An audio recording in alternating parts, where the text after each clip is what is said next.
Hello students, welcome back to my YouTube channel DS group of education. তোমরা জানো আমরা এখানে এসএলএসটি নিউট্রিশনের প্রিপারেশন করছি, যেখানে আমরা এসএলএসটি নিউট্রিশন 2016 সিলেবাসের যে টপিকগুলো রয়েছে সেগুলো নিয়ে আলোচনা করছি। আগে অনেক টপিক এরকমভাবে আলোচনা হয়ে গেছে। আজকে আমরা যেই টপিকের ওপর আলোচনা করব তার নাম হচ্ছে ইউরেমিয়া। ঠিক আছে, it is basically a kidney related problem. সেই প্রবলেমটা নিয়ে আমরা কিন্তু আলোচনা করব। ভিডিওকে শুরু থেকে শেষ পর্যন্ত দেখবে। যদি ভিডিও হেল্পফুল মনে হয় ডেফিনেটলি লাইক করবে, শেয়ার করবে এবং কমেন্ট করবে। চ্যানেলকে যদি সাবস্ক্রাইব না করে থাকো ডেফিনেটলি সাবস্ক্রাইব করবে। প্রথমে আমরা দেখব যে ইউরেমিয়া বলতে আমরা কি বুঝি। বলছে uraemia is a clinical syndrome.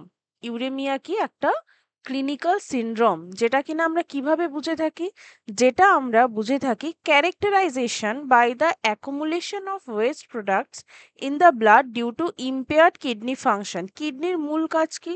কিডনির মূল কাজ হচ্ছে ফিল্টারিং করা, রিঅ্যাবজর্পশন করা, নেফ্রন্সের মূল কাজ। কিন্তু সেই কাজটাই যদি কিডনি না করতে পারে তখন কি হবে?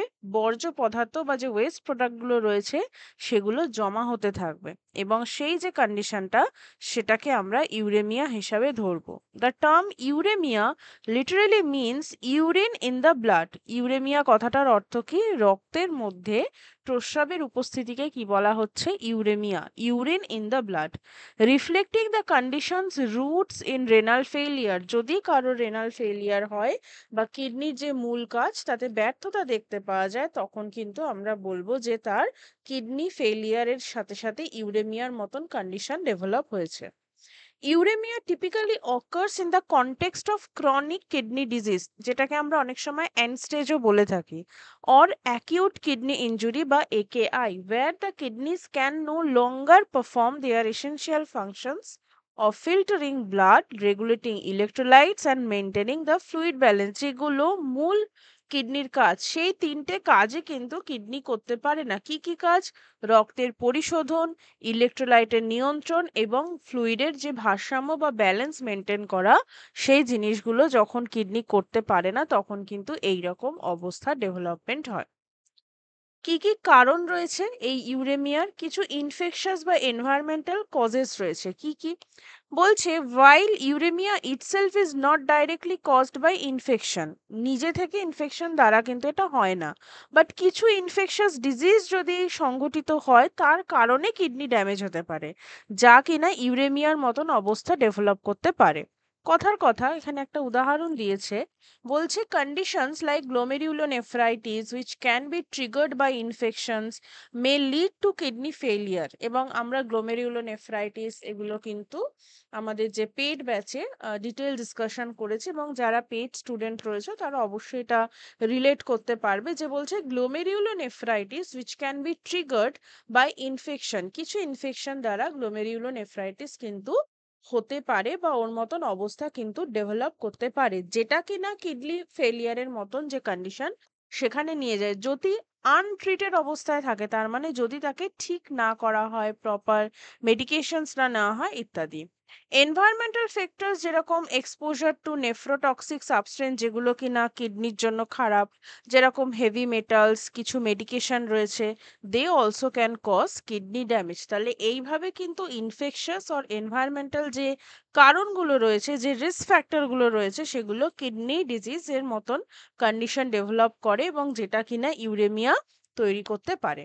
জেনেটিক বা অটোইমিউন ডিজিজ, বলছে genetic predispositions play a role in some kidney diseases that can lead to uraemia, যেটা কিনা ইউরেমিয়ার মতন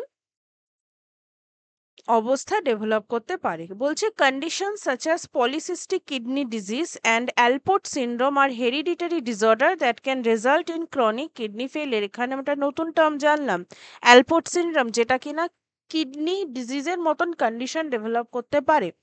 Autoimmune diseases like lupus nephritis can also inflammation and damage to the kidney leading to uremia। তার মানে uraemia নিজে থেকে হয় না, যেরকম আমি বলতে পারি যে প্যানক্রিয়াটাইটিস, তাই না?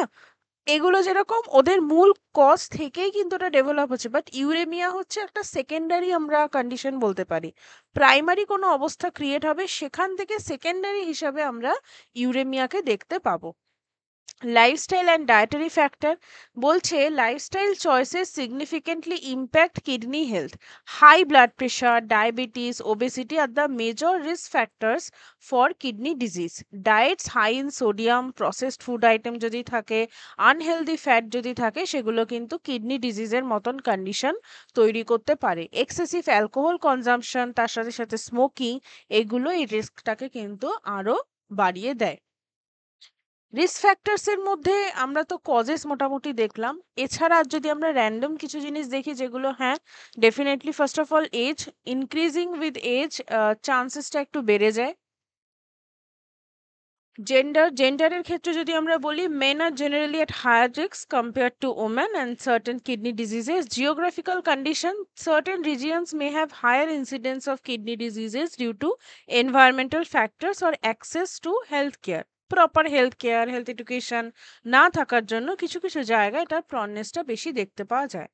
Underlying conditions, chronic conditions such as diabetes, hypertension, and cardiovascular diseases significantly increase the risk of developing uremia. এই causative factors গুলো কিন্তু ইউরেমিয়া ডেভেলপ করতে পারে। তাহলে আমি কি কি সিমটমস দেখে বুঝবো যে হ্যাঁ এই ইউরেমিয়ার মতন condition as a secondary syndrome develop করতে পেরেছে? ফার্স্ট অফ অল ক্লান্তি বা ফেটিক, a general feeling of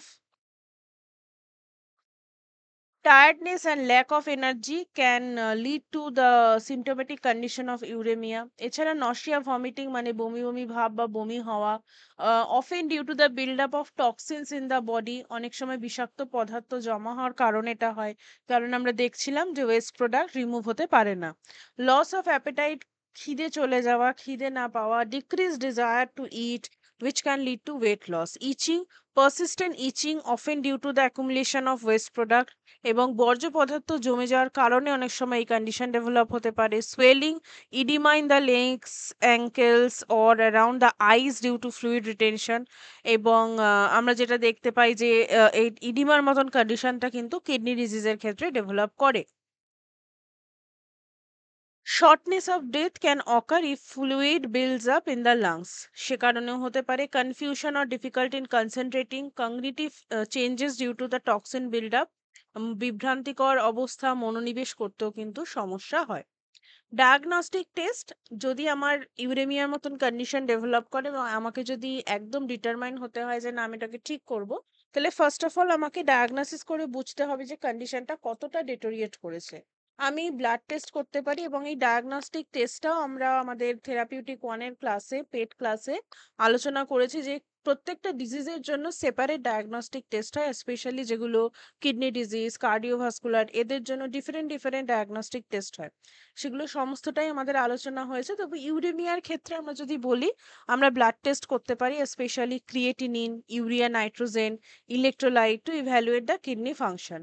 ইউরিনিয়ালাইসিস, এটা বেসিক্যালি হচ্ছে ইউরিনকে অ্যানালাইজ করা, যে এর মধ্যে প্রোটিন, ব্লাড, এছাড়া অন্য কোনো রকমের যে উপাদান জেনারেলি ইউরিনের থাকে তার অ্যাবনর্মালিটিস আছে নাকি।